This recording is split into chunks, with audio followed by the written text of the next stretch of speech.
So, Patrick, in a recent column for Devex, you spoke about the importance of agricultural middlemen, as you called them, and their role in bridging the gaps between bottom-of-the-pyramid producers and commercial supply chains that can connect farmers to markets. Tell us what you mean by middlemen. Why are they important? Why are they missing in a lot of instances? And what can be done to support them?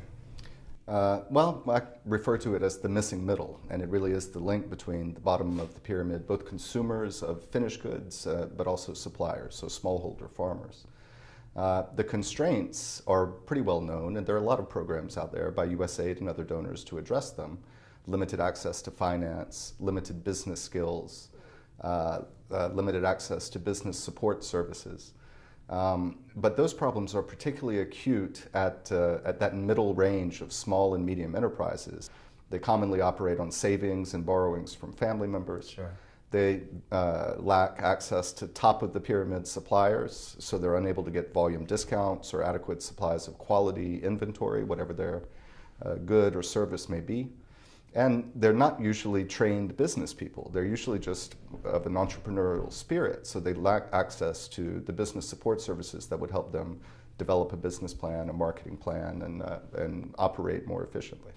So you've worked in this space for quite a while. Mm-hmm. What's changing in the way we approach this kind of capacity building or these partnership models for agriculture and food security? And how have those changes forced implementers like Tetra Tech to adapt going on? Well, one major change is this increased focus on private investment.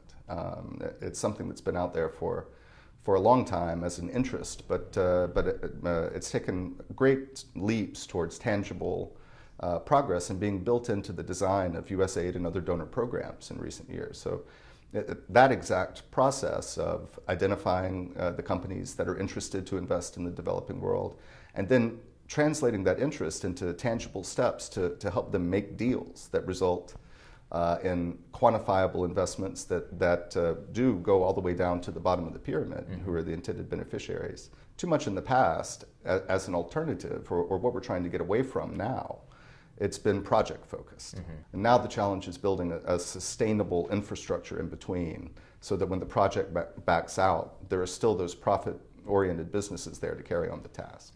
You mentioned that in some situations you end up with sort of these parallel tracks, the large commercial tracks, and then mm-hmm. the small and medium enterprises sort of doing what they can to find opportunities. Are there ways to combine those two systems? Absolutely, there are, and it's another role that donors can play, because the large businesses, they don't have the time or the interest to build out those supply chains. Yet they need consistent supplies of raw agricultural products, and they need to access bottom-of-the-pyramid consumers with finished goods. 40% of the poorest people on the earth control about $5 trillion a year in purchasing power. So there should be, and there can be, quite a market there, even for large agribusinesses. But their focus, at least for the immediate term, their focus is on the low-hanging fruit. Right. So if somebody can come in and help them mitigate risk, because there is a risk of investing in supply chains like that, it's much harder to do business with dozens of small and medium enterprises than with a handful of large businesses. Someone can come in and help them mitigate risk, help them conduct due diligence, help them identify reliable suppliers, communicate standards that they require. They can help close the gap between those parallel tracks of investment.